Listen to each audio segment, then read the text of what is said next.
तो अब हम आ चुके हैं क्वेश्चन नंबर 182 पे। बड़ा ही प्यारा क्वेश्चन है, ध्यान से देखना, ध्यान से समझना।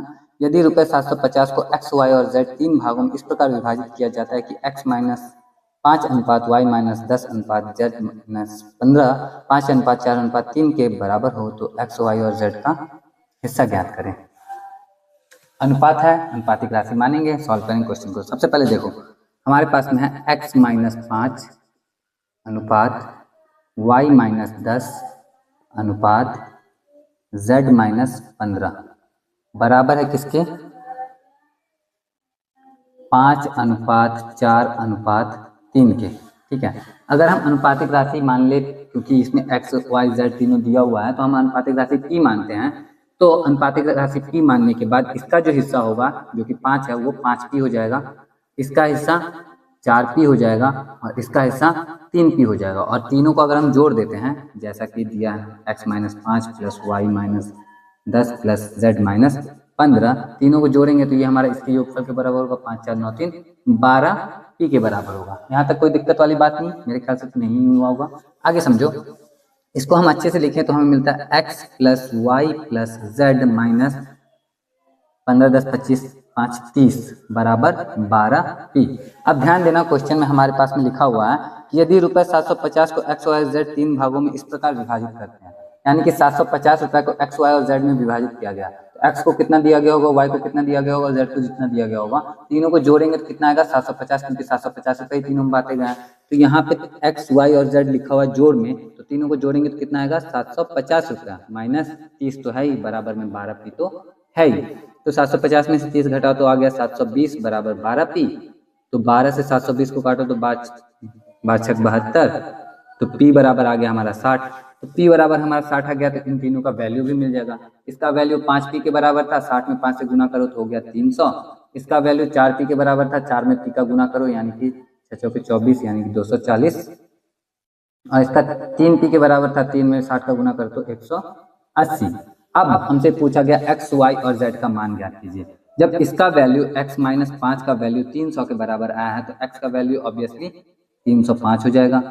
y माइनस 10 का जो वैल्यू है वो 240 के बराबर आया है, तो y का वैल्यू ऑटोमेटिकली 250 हो जाएगा। और z माइनस 15 का जो वैल्यू है वो 180 के बराबर आया, तो z का वैल्यू ऑटोमेटिकली 195 हो जाएगा।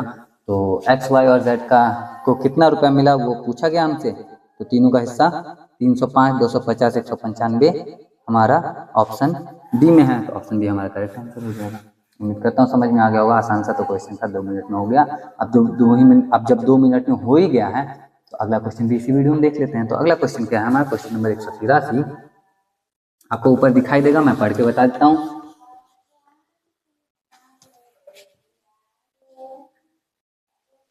एक शहर की आबादी लगातार 2 वर्षों में 10% 20% की वृद्धि हुई, किंतु तीसरे वर्ष में 25% की कमी हो गई। तो तीसरे वर्ष की जनसंख्या और 3 वर्ष पूर्व की जनसंख्या का अनुपात ज्ञात कीजिए। तो मान लेते हैं कि जनसंख्या कितनी थी, x थी। अब इसमें क्या हुआ, 10% की वृद्धि हुई है पहले साल में। पहले साल में 10% की वृद्धि हुई, तो 10% किसी भी नंबर में 10% बढ़ाने के लिए हम लोग क्या करते हैं बताओ, हम लोग करते हैं 110, मतलब 100 में 10 जोड़ तो 110 बटा 100 से गुना कर देते हैं, 10% ये बढ़ गया। अब इसमें अगले साल 20% की वृद्धि हुई है, तो 10% की वृद्धि के लिए 110 बटा 100 से गुना किया हमने, 20% की वृद्धि के लिए 120 बटा 100 से गुना कर देंगे। ठीक है, लेकिन तीसरे साल में ड्रॉप आता है, मतलब कमी हो रही है। कमी कितने की हो रही है, तो 25% की कमी हो रही है। तो 25% 10% की वृद्धि के लिए 100 में 10 जोड़ा 110 हो गया, 110 बटा 100 से गुना किया। 20% की वृद्धि के लिए 100 में 20 जोड़ा और 120 बटा 100 से गुना किया।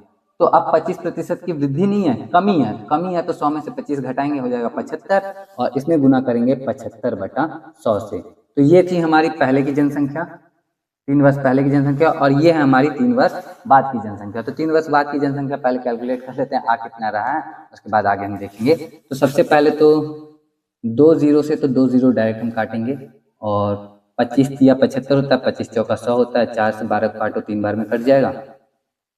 बचा क्या हमारे पास, हमारे पास बचा 11 तिया 33, 33 तिया 99, 99x बटा 100। तो 3 वर्ष बाद की जो जनसंख्या है वो इतनी है, 3 वर्ष पहले की जनसंख्या इतनी है। हमसे पूछा गया अनुपात दोनों का, तो इतना अनुपात इतना कर दो, तो x से x कट गया, बचा क्या 99 अनुपात 100।